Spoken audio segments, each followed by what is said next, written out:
Skandagiri lorry ಮಾಲಕರ ಸಂಘ ಸ್ವಾಮಿಹಳ್ಳಿ ಸರ್ಕಾರಿ ಹಿರಿಯ ಪ್ರಾಥಮಿಕ ಶಾಲೆ ಸ್ವಾಮಿಹಳ್ಳಿ ಎಲ್ಕೆಜಿ ಮತ್ತು ಯುಕೆಜಿ ಮಕ್ಕಳಿಗೆ ಚೇರು ಮತ್ತು ಟೇಬಲ್ಗಳು ಮತ್ತು 1 ರಿಂದ 8ನೇ ತರಗತಿಯವರೆಗೆ ಮಕ್ಕಳ ಎಲ್ಲ ವಿದ್ಯಾರ್ಥಿಗಳಿಗೆ ಬ್ಯಾಗು ಮತ್ತು ಸಮವಸ್ತ್ರಗಳನ್ನು ದೇಣಿಗೆ ನೀಡಿದರು. ಶಾಲೆ ಸಿಬ್ಬಂದಿಗಳು, ಎಸ್ಡಿಎಂಸಿ ಅಧ್ಯಕ್ಷರು ಹಾಗೂ ನೌಕರರ ಪರವಾಗಿ ಸಂಡೂರು ತಾಲೂಕಿನ ಸರ್ಕಾರಿ ಹಿರಿಯ ಪ್ರಾಥಮಿಕ ಶಾಲೆ ವಿದ್ಯಾರ್ಥಿಗಳಿಗೆ, ಎಲ್ಕೆಜಿ, ಯುಕೆಜಿ ವಿದ್ಯಾರ್ಥಿಗಳಿಗೆ ಚೇರು ಮತ್ತು ಟೇಬಲ್ಗಳು ಮತ್ತು 1 ರಿಂದ 8ನೇ ತರಗತಿ ವಿದ್ಯಾರ್ಥಿಗಳಿಗೆ ಬ್ಯಾಗು ಮತ್ತು ಸಮವಸ್ತ್ರಗಳನ್ನು ದೇಣಿಗೆ ನೀಡಿದರು. ಸರ್ಕಾರದ ಯೋಜನೆಗಳನ್ನು ಮಕ್ಕಳಿಗೆ ಸಮರ್ಪಕವಾಗಿ ಉಪಯೋಗಿಸಿಕೊಳ್ಳಬೇಕು ಮತ್ತು ಸ್ಕಂದಗಿರಿ ಲಾರಿ ಮಾಲೀಕರ ಸಂಘದಿಂದ ಅಧ್ಯಕ್ಷರು ಮಾತನಾಡಿದರು. ಎಲ್ಕೆಜಿ ಮತ್ತು ಯುಕೆಜಿ ಮಕ್ಕಳ 1 ರಿಂದ 8ನೇ ತರಗತಿಯ ಮಕ್ಕಳು ಉತ್ತಮ ರೀತಿಯಲ್ಲಿ ಬಳಸಿಕೊಳ್ಳಬೇಕು ಎಂದು ಸಲಹೆಯನ್ನ ನೀಡಿದರು.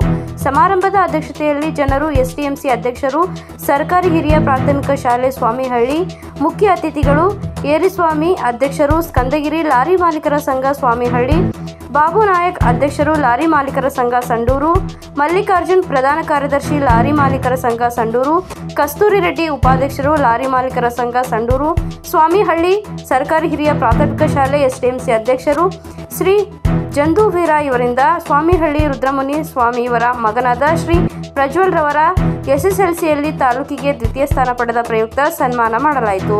ಎಸ್ಡಿಎಂಸಿ ಅಧ್ಯಕ್ಷರಿಂದ ಸ್ವಾಗತ, ಶ್ರೀ ಬಂಡಾರಪ್ಪ ಸಹ ಶಿಕ್ಷಕರು ಸ್ವಾಮಿಹಳ್ಳಿ ವಂದನೆಗಳು, ಶ್ರೀ ಚಂದ್ರಶೇಖರ್ ಶಿಕ್ಷಕರು ನಿರೂಪಣೆ, ಬಿಎಂ ಗಿರೀಶ್ ಶಿಕ್ಷಕರು ಮತ್ತು ಸ್ಕಂದಗಿರಿ ಲಾರಿ ಮಾಲೀಕರ ಸಂಘದಿಂದ ಪ್ರತಿ ವರ್ಷ ಶಾಲೆಗೆ ಮಕ್ಕಳಿಗೆ ನಮ್ಮ ಸಂಘದಿಂದ ಮಕ್ಕಳಿಗೆ ಪುಸ್ತಕ ಇರಬಹುದು, ಡ್ರೆಸ್ಗಳಿರ್ಬೋದು, ಬೇರೆ ಬೇರೆ ಕಾರ್ಯಕ್ರಮಗಳು ಹಮ್ಮಿಕೊಂಡು ಶಾಲೆ ಮಕ್ಕಳಿಗೆ ಕೊಡುತ್ತೇವೆ. ಬಡ ವಿದ್ಯಾರ್ಥಿಗಳಿಗೆ ಪ್ರತಿಯೊಬ್ಬರಿಗೆ ಮುಟ್ಟುವಂತೆ ನಮ್ಮ ಸಂಘ ಈ ಕೆಲಸ ಮಾಡುತ್ತಿದೆ ಎಂದರು.